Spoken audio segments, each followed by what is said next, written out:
Have you ever noticed how easy it is to blame the world when life isn't going the way you hoped? We point to circumstances, to other people, to timing, anything but ourselves. But here's the uncomfortable truth: nothing changes until you do. The Stoics believed that freedom doesn't come from controlling the world outside, but from mastering the world within. Imagine if, instead of waiting for life to fix itself, you decided today to take radical ownership of every choice, every action, every moment. How different would your life look a year from now if you stopped handing away your power? If you're done drifting through life, it's time to take the wheel. Subscribe, not just to this channel, but to your own discipline, your own clarity, your own growth. Every step toward mastery is a step toward becoming who you were meant to be. And that journey starts now. People love to believe that success belongs to the gifted. It's comforting to think that some people were simply born with something special the rest of us can't reach, as if their lives were written in the stars and ours were left to wander in the dust. But if you look closely, that belief is nothing more than an illusion. It is a story we tell ourselves to excuse our own lack of effort. The Stoics would remind us that talent is far less powerful than discipline, and discipline is available to everyone. A seed, no matter how rare or valuable, will never grow if it isn't placed in soil and watered. The same is true for you. The potential you admire in others isn't magic. It's effort stacked on effort, day after day, often in silence when no one is watching. What makes this illusion dangerous is how easily it becomes a cage. When we convince ourselves that talent is destiny, we quietly surrender before the battle even begins. Think about how many times you've looked at someone's success and said, "They're just lucky, they're just gifted." That thought feels safe, doesn't it? Because if success is only about natural ability, then you don't have to hold yourself accountable for the work you haven't done. You don't have to ask why you've avoided the discomfort of discipline. But every time you choose that excuse, you trade the possibility of growth for the comfort of surrender. And the truth is, comfort has never created greatness. Seneca once said, "Luck is what happens when preparation meets opportunity." What he meant is that those who look lucky are usually the ones who prepared, often for years, while the rest of the world looked away. Carl Jung believed that each of us carries more within us than we often allow ourselves to see. He wrote, "Your vision will become clear only when you can look into your own heart. If you are waiting for proof that you are capable before you act, you will wait forever. Clarity doesn't come first. Action does. Once you begin, once you face the grind and the discipline, your vision sharpens. The illusion of talent fades, and you begin to see that what you thought was unreachable was simply neglected inside you, waiting to be cultivated. Every person you admire began uncertain, flawed, and ordinary. The difference is that they refuse to stop. Think about the craftsmen who built cathedrals that took generations to complete. Most never saw the final masterpiece. They laid one stone upon another, trusting that the act of building was worth more than recognition. That's what discipline looks like in practice. You don't measure your worth by how gifted you are on day one. You measure it by how many times you return to the work, even when no one claps, even when the results come slowly. Epictetus taught that no man is free who is not master of himself. Freedom isn't in waiting for a talent you may never see. It's in mastering the choices you make each day, especially the smallest ones. So ask yourself, is it really true that you lack talent, or is it that you have refused to nurture what you've been given? Every time you dismiss yourself with the thought that you aren't naturally gifted, you are watering the weeds of doubt while starving the seeds of your potential. There is no person alive who doesn't carry something worth cultivating. The difference is in who chooses to nurture it with action. If you rise early to practice your craft, if you persist through boredom and failure, if you refuse to quit when the results don't show, what looks like talent will grow. Others may call it natural, but you will know the truth. It was built, not born. The illusion of talent will keep you small if you let it. It will whisper that you can't, that others were chosen and you were not. But look deeper, and you will see that those who rise are rarely the most gifted. They are the most disciplined, the most consistent, the ones willing to pay the price of effort every single day. The world will always celebrate the outcome and call it talent. But you will know, if you choose the harder path, that it was forged through discipline, sharpened through resilience, and sustained by a simple decision, not to stop. And maybe that is where the true test lies. The question isn't whether you were born with enough talent. The question is whether you are willing to nurture the little you have until it becomes more than enough. Because greatness is not a gift, it is a responsibility. And if you take ownership of that responsibility, you will find that what once felt like limitation was the very thing that taught you how to grow. It's easy to speak about accountability when life feels calm. In theory, the word itself sounds strong, noble, and even inspiring.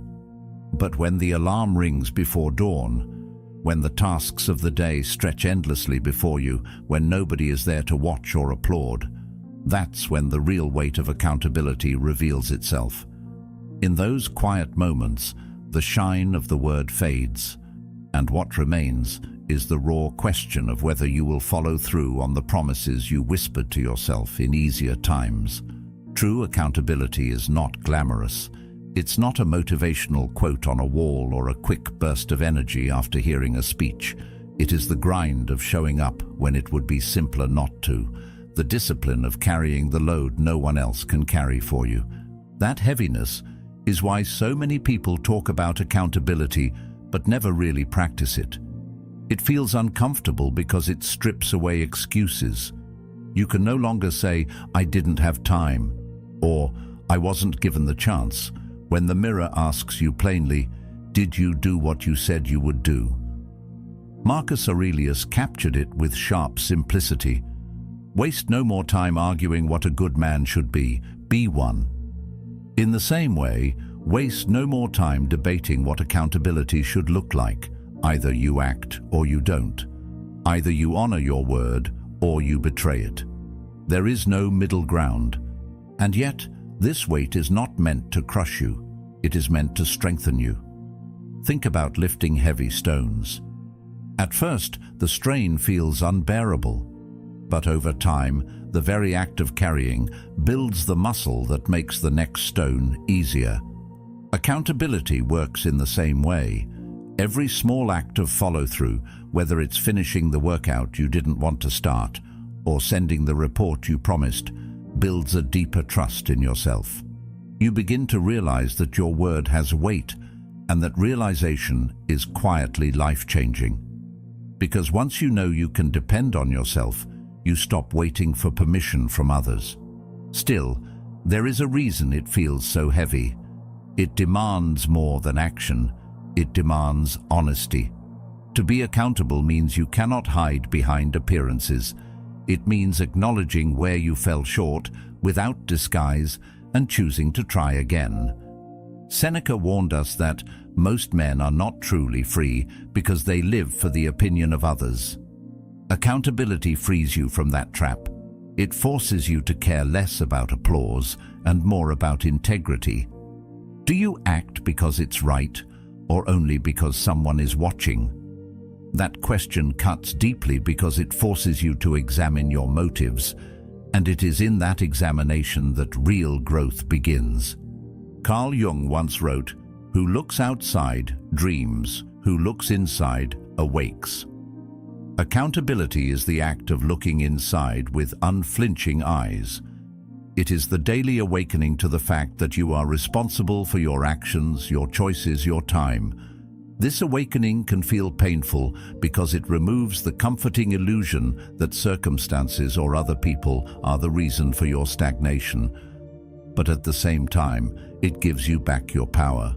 If you are responsible, then you also have the power to change. The heaviness of accountability is also tied to its loneliness.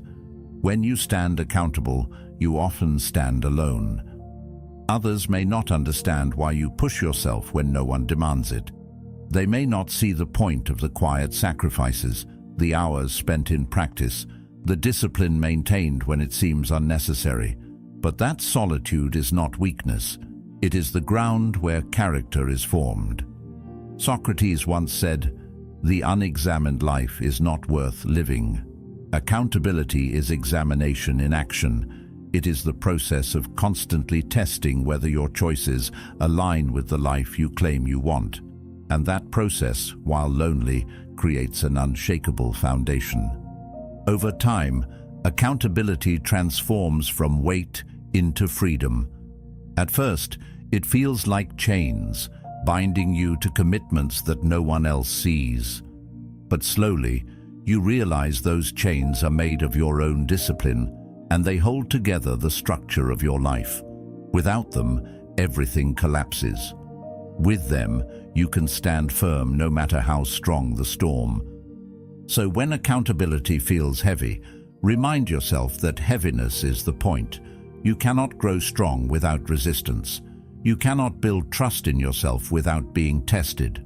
Accountability does not exist for the easy days when motivation carries you forward. It exists for the days when motivation is gone, when fatigue sets in, when no one else will notice whether you succeed or fail. Those are the moments that define you. Not because others are watching, but because you are. The truth is, accountability will always feel like a burden until you understand it is also a gift. It is the quiet proof that your life belongs to you. And though it weighs heavily at times, it is that very weight that shapes you into someone unbreakable. The question that remains is simple but piercing. When no one is watching, when the applause has faded, when it is only you and the choice before you, will you still act? Imagine sitting across from someone you deeply admire, a mentor, a guide, the kind of person whose opinion carries weight because they live the life you respect. Now imagine laying out your entire week in front of them, hour by hour, choice by choice. No filters, no excuses, no explanations, just the raw truth of how you spent your time. Would you hold your head high, confident that your actions matched your ambitions? Or would you feel the sting of shame, shrinking under the quiet realization of how much of your life was given away to distraction, to delay, to things that do not truly matter? This is the mirror test. It is not about judgment from others, but about whether you can look at yourself without flinching. Time is the currency of life, and yet it is the one resource we spend most carelessly. Seneca wrote, "It is not that we have a short time to live, but that we waste much of it." The mirror test forces you to ask whether you've been a faithful steward of that resource or a careless spender. Every hour you waste is not just time lost, it is life lost. And once it slips away, it never returns.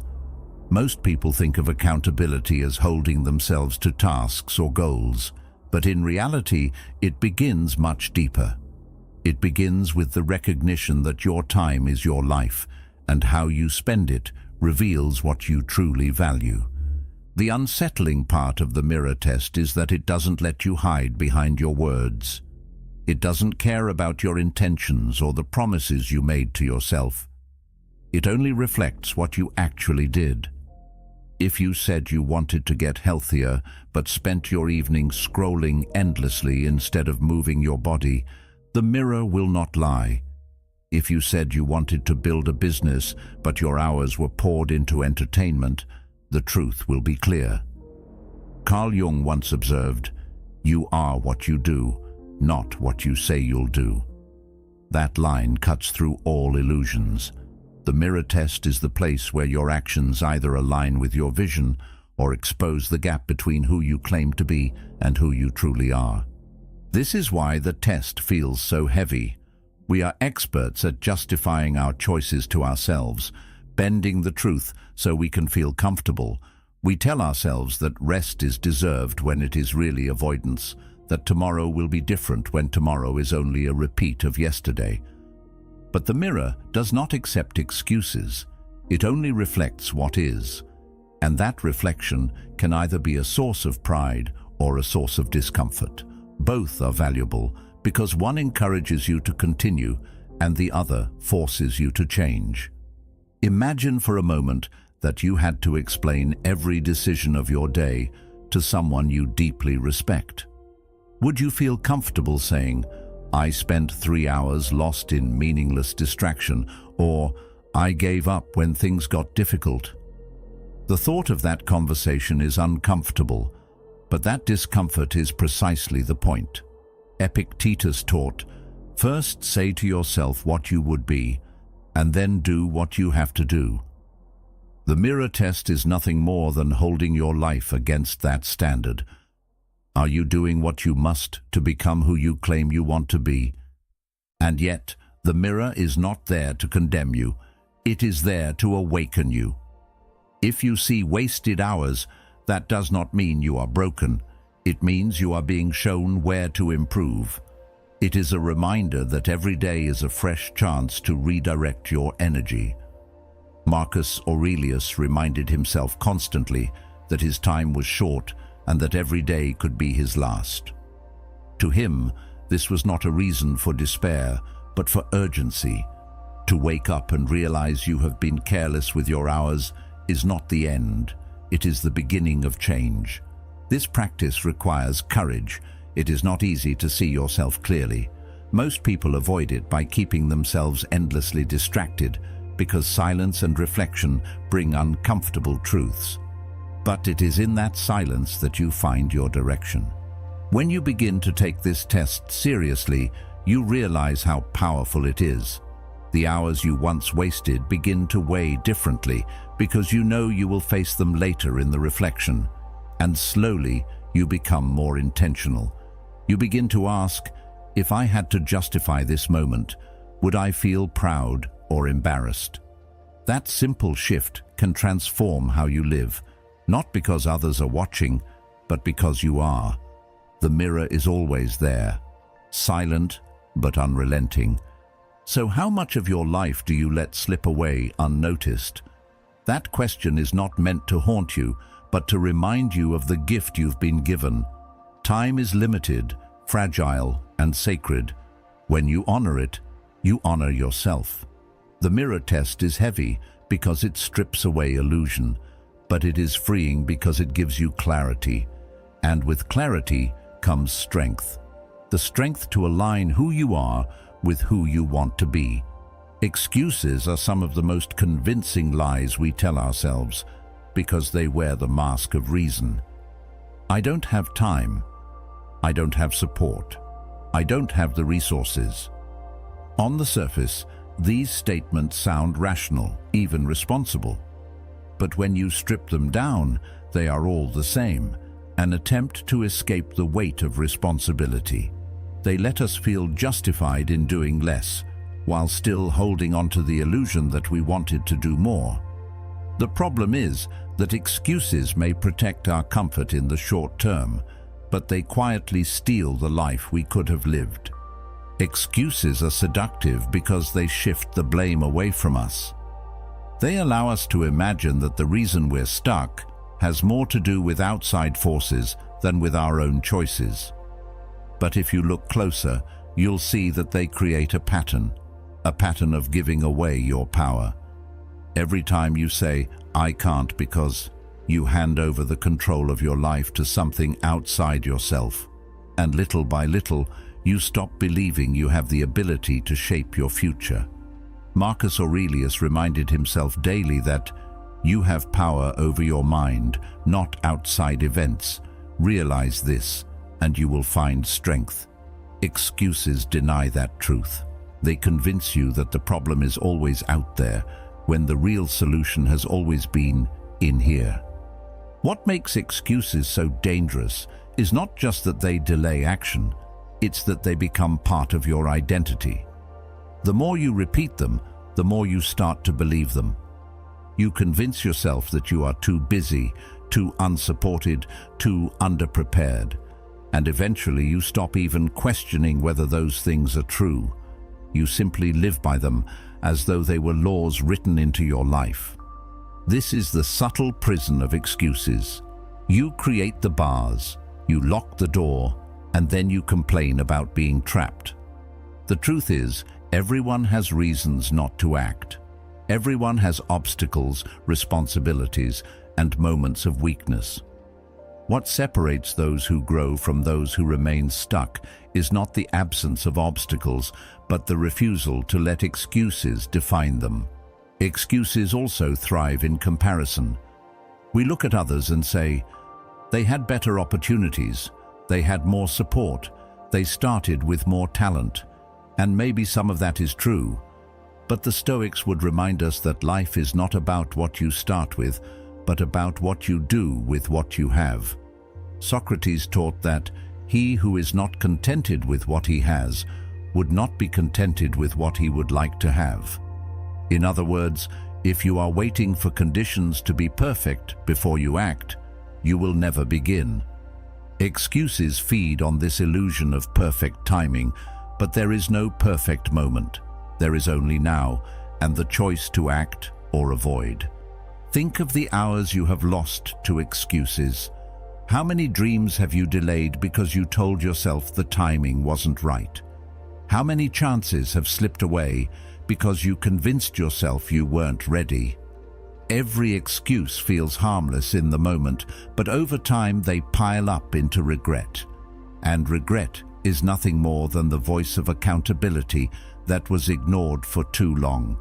The mirror of your life does not reflect what you wanted to do, it reflects what you did. Excuses cannot be seen in that reflection, only the absence of action. The challenge is to see excuses for what they really are, thieves of your time, energy, and potential. Once you name them, they lose some of their power. They stop sounding like logic and begin to sound like avoidance. And in that moment, you reclaim something vital, the ability to choose differently.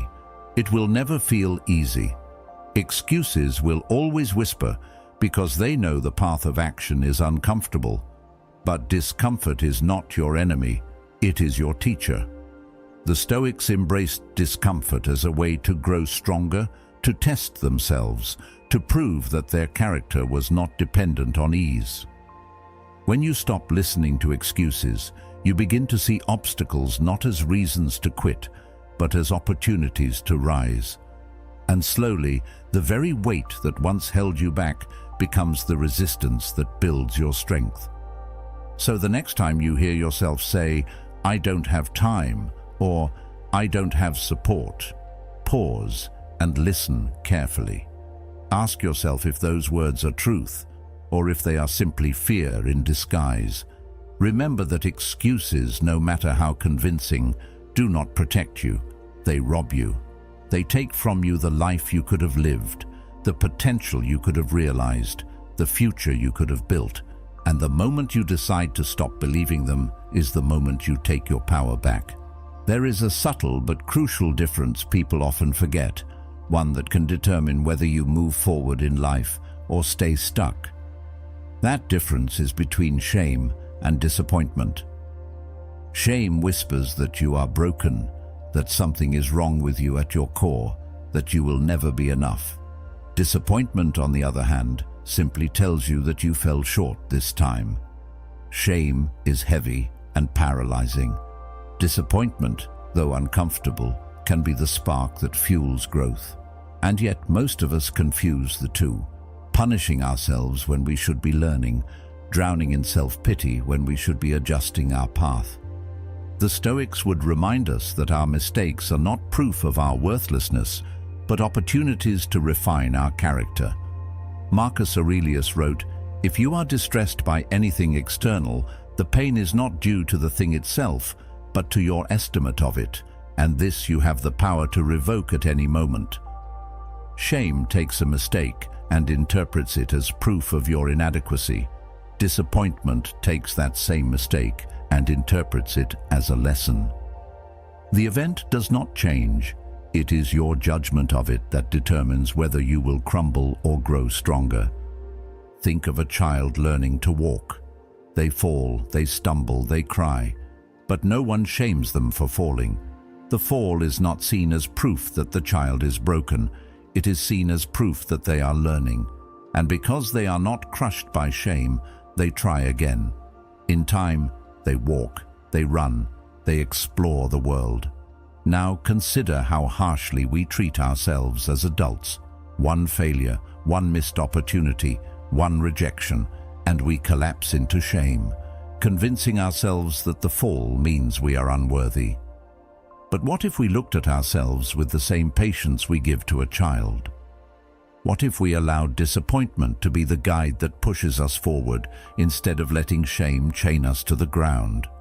Carl Jung once wrote, "I am not what happened to me, I am what I choose to become." Shame keeps you stuck in what happened. Disappointment opens the door to what can still be. This distinction is vital, because if you confuse shame with accountability, you end up punishing yourself instead of growing. The Stoic way is not self-condemnation, but self-examination. You do not deny your errors, but you also do not make them bigger than they are.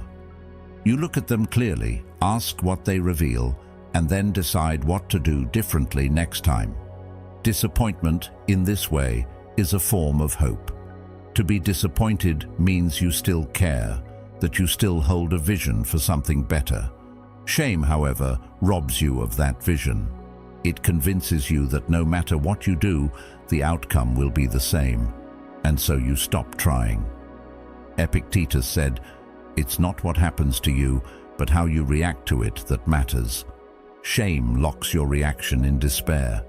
Disappointment, if met with courage, sharpens your response and prepares you to act more wisely. Of course, disappointment can still be painful. To fall short of your own expectations stings deeply. But the Stoics embraced this sting as useful. Pain is information. It shows you where to focus, what to improve, what needs to change. Shame numbs you, telling you not to try because you are doomed to fail. Disappointment keeps you awake, reminding you that you are capable of more. It keeps you restless in the pursuit of your better self. This is why high achievers often live with a quiet sense of disappointment. They hold themselves to high standards and constantly see where they could do better. But instead of letting that awareness become shame, they use it as fuel. It is what pushes an athlete to train harder after a loss, what inspires an artist to refine their craft after a weak performance, what drives a thinker to keep questioning after being proven wrong. In this way, disappointment becomes a tool for resilience. Seneca advised, "A gem cannot be polished without friction, nor a man perfected without trials." That friction is disappointment. It is the resistance you feel when you face the gap between where you are and where you want to be.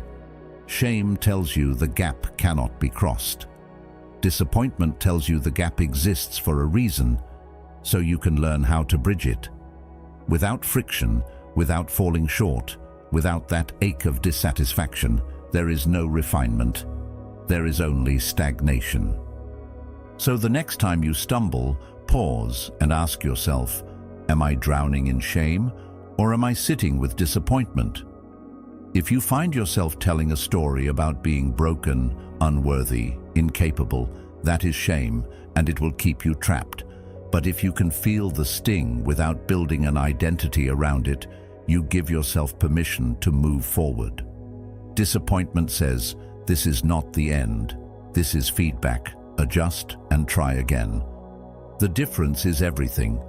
Shame is a weight that presses you down. Disappointment is a weight that strengthens you when you carry it. And the choice between the two lies not in the event itself, but in how you decide to see it. Remember this, falling short does not mean you are broken. It means you are human. And if you choose to see clearly, every disappointment can become the stepping stone that leads you closer to the life you were meant to live. Whenever life pushes back against you, the most powerful thing you can do is also the most uncomfortable. You must ask yourself, how is this my fault? At first, those words feel like an attack, as if you are being asked to take responsibility for things that clearly weren't your doing. But this question is not a weapon meant to break you down. It is a tool designed to uncover where your influence truly lies. It strips away the comfort of blame. It denies you the easy refuge of pointing fingers outward. And in doing so, it forces you to look inward, where your power actually lives. Most people prefer to see themselves as victims of circumstance. It's easier to say, "This happened because of them," or "the system is unfair," than to ask what role we played in the outcome. But the moment you shift your attention from the external to the internal, you reclaim something essential: the ability to change. The Stoics were clear on this distinction. Epictetus taught, "We cannot choose our external circumstances, but we can always choose how we respond to them." Asking, "How is this my fault?" is another way of asking, "What part of my response could I control, but didn't?" Think about a mistake at work, a failed relationship, or a missed opportunity. It's tempting to explain these away by highlighting what others did wrong. But when you take that route, you learn nothing, because the power sits in someone else's hands.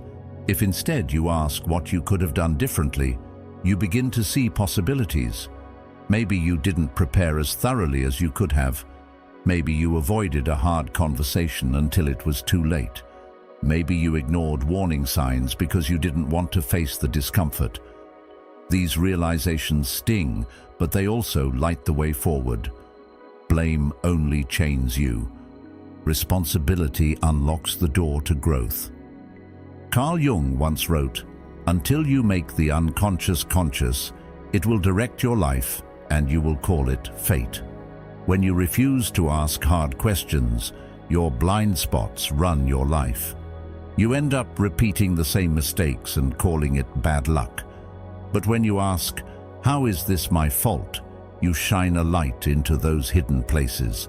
You see patterns of avoidance, weakness, or fear that have quietly shaped your choices. And once you see them, you can no longer pretend you are powerless. The illusion of fate fades, and the reality of choice stands before you. The reason this question feels so terrifying is that it removes excuses. If you can always find some way that your actions contributed, then there is no safe place to hide. That is a hard truth, but it is also liberating, because if there is no safe place to hide, there is also no cage holding you down. You are not doomed to repeat the same cycles forever. You can adjust, you can learn, you can grow. Of course, this is not about self-blame in the destructive sense. You are not meant to berate yourself for everything that goes wrong. Life will always bring storms you did not create: loss, betrayal, accidents. The point of the question is not to assign guilt where it doesn't belong. It is to discover where your influence could have been greater, where your choices shaped the outcome, and how you might respond differently in the future. It's about responsibility, not punishment. Responsibility is not about what's fair, it's about what's useful. And asking how something is your fault is useful, because it reveals where you have the power to act next time. The greatest leaders, thinkers, and creators all share this ability to ask the hard question. They don't waste years nursing old wounds or pointing fingers. They ask, "What part did I play, and how can I play it differently next time?" This mindset transforms failure into a teacher rather than an enemy. It makes setbacks part of the path forward instead of detours that leave you lost. So when life breaks against you, when you lose the job, when the relationship fails, when the opportunity slips away, pause and ask the hardest question. not to tear yourself apart, but to piece yourself together more wisely. Ask, what was within my control that I ignored? Where could I have acted differently? What choice did I avoid making because it was uncomfortable? The answers are rarely easy, but they are always valuable, because they reveal that even when life feels overwhelming, you are never completely powerless. In the end, the hardest question is also the most freeing. It challenges you to stop seeing yourself as a victim and start seeing yourself as a participant in your own life. And when you accept that role, everything changes. You stop waiting for others to fix things for you. You stop resenting the world for being unfair. You take ownership of your failures and your future. And slowly, the same question that once terrified you becomes the one that strengthens you. How is this my fault? Taking control of your life is never free. It comes with a cost, and that cost is heavier than most people are willing to pay. Responsibility demands a kind of emotional tax, a constant toll collected not in money, but in effort, sacrifice, and honesty. It costs you your comfort, because comfort thrives in avoidance. It costs you your excuses, because excuses dissolve the moment you stand accountable. And it costs you the luxury of pointing fingers, because ownership leaves no room for blame. These costs feel steep, and at times they can feel isolating. But the truth is, what you gain in return is far greater than anything you lose. You gain the ability to trust yourself, and with that trust, you stop drifting as a passenger in your own story. You sit in the driver's seat, fully aware that every choice you make carries weight. That awareness can be unsettling at first. When you accept ownership, you can no longer pretend that the circumstances of your life are random or solely dictated by others. Every decision becomes meaningful. Every action becomes a vote for the person you are becoming. Marcus Aurelius reminded himself daily, "It is not external things that trouble us, but our judgments about them." To own your judgments is to accept that the quality of your life is not determined by the storm around you, but by how you choose to navigate it. And once you take that truth seriously, excuses no longer hold the same appeal. You begin to see them for what they really are, escape routes that lead nowhere. But here lies the paradox. The cost of ownership is heavy, and yet, without paying it, you carry a weight that is far heavier. When you refuse ownership, you pay with regret, with doubt, with the quiet sense that you are betraying yourself. The momentary relief of blaming others or retreating into excuses always comes back with interest, in the form of wasted time and lost potential. Seneca wrote, "While we waste our time hesitating and postponing, life is slipping away. Ownership is costly, but hesitation is ruinous. The choice is not whether you will pay, it is whether you will pay in the currency of discipline now or regret later." Carl Jung once observed, "The privilege of a lifetime is to become who you truly are." Ownership is the price of that privilege. To become who you are meant to be, you must first accept that no one else can walk your path for you. No one can carry your burdens. No one can make your decisions. No one can choose your habits. That realization can feel overwhelming, but it also brings clarity, because the moment you claim everything as yours, your failures, your flaws, your victories, you realize that the life you want is not waiting for someone else to deliver it. It is waiting for you to claim it through deliberate action. The emotional tax of ownership often shows up in the form of loneliness. When you start holding yourself to higher standards, you may notice that not everyone around you is willing to do the same. Some may mock your discipline. Others may resent your refusal to play the old games of blame and excuses. But ownership requires you to prioritize growth over approval. Socrates said, "To find yourself, think for yourself." Ownership means daring to think for yourself even when it leaves you standing apart from the crowd. That separation is part of the cost, but it also becomes the source of your strength. Another part of the cost is that ownership makes you brutally aware of your limitations. When you are no longer able to push responsibility onto others, you are forced to see clearly where you have fallen short. This can be painful, but it is also freeing, for it is only when you acknowledge your weaknesses that you can begin to strengthen them. Aristotle wrote, "Knowing yourself is the beginning of all wisdom." Ownership is that knowledge in practice. It strips away illusion and forces you to meet yourself honestly. And while honesty can wound, it also heals, because it gives you the ground from which to rise. The longer you live with ownership, the more you realize it is less about perfection and more about consistency. You don't take control of your life in one dramatic act. You do it in the small, often invisible choices you make every day. Choosing to finish the task instead of leaving it undone. Choosing to take responsibility for a mistake instead of covering it up. Choosing to improve a little each day rather than waiting for the perfect opportunity. These choices add up, and over time, they transform not just what you do, but who you believe yourself to be. Slowly, you become someone you can trust, someone who does not break their own word. And that self-trust is worth more than comfort, more than excuses, more than blame. The cost of ownership will never disappear. Every day you choose it, you pay in effort, honesty, and discipline. But in return, you gain a kind of freedom that cannot be taken from you. You gain clarity in your direction, strength in your actions, and pride in your character. You stop being the passenger who complains about the journey and become the driver who steers with intention. And once you experience that kind of freedom, you realize that the price you paid was not a burden, it was an investment.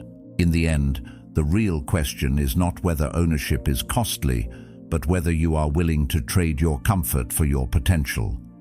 The emotional tax is real, but so is the reward. To own your life is to carry weight, yes, but it is also to stand tall under that weight, knowing it is shaping you into someone stronger, clearer, and more alive. And that is a price worth paying. When you truly begin to hold yourself accountable, something subtle but powerful shifts inside you. At first, it's just about your own life, waking up when you said you would, following through on your commitments, taking ownership when things don't go as planned. But over time, this discipline changes not just how you see yourself, but how you see others. You stop tolerating weakness, not because you want to judge or belittle anyone, but because you understand what it costs to rise. You know the weight of responsibility. You know the pain of pushing past excuses. You know the discipline required to climb out of comfort and into growth. And once you've paid that price, you can no longer look at avoidance or mediocrity in the same way. It's not judgment, it's recognition. The remarkable thing is that people notice this shift, often without you saying a word. When you hold yourself to a higher standard, others begin to feel it. They see it in your actions, in your consistency, in the quiet way you live what you preach. This is why ownership is contagious. It spreads not through lectures, but through example. This is why becoming the standard matters so much. The world doesn't change because we demand more from others. It changes because we demand more from ourselves. When you raise your own standard, people around you begin to mirror it. A friend starts rethinking their own excuses because they see you choosing discipline over distraction. A colleague works harder because your consistency quietly raises the bar. Even within your family, your example sets a tone that words alone could never achieve. Leadership, in the truest sense, begins here, not with authority, but with ownership. Of course, becoming the standard carries a cost. People will resist you at first. Some will criticize, others may pull away. Accountability threatens those who are not ready to face themselves. But here again, the Stoics offer clarity. Epictetus said, "Don't explain your philosophy, embody it. If your standard unsettles others, let it. Your role is not to lower yourself for their comfort, but to live in a way that calls them upward. You cannot force anyone to rise, but you can refuse to step down, and in time, the very people who once resisted may begin to admire or even follow the path you've chosen. When you take responsibility, when you awaken to your own power, you become more than just another person drifting with the crowd. You become a standard, a measure against which others naturally weigh themselves, and this does not mean perfection. It means honesty, integrity, and a refusal to abandon the responsibilities that make life meaningful. Awakening is not about doing everything flawlessly, but about facing life consciously, without excuses or illusions. The more you embrace this, the more you realize that responsibility is not only personal, it is social. Your actions ripple outward. By living with ownership, you unconsciously give others permission to do the same. When they see you holding yourself accountable, they begin to wonder what might be possible if they did too. In this way, you don't just change your own life, you begin to reshape the culture around you. Seneca once said, "Associate with people who are likely to improve you." When you become the standard, you are that person for others.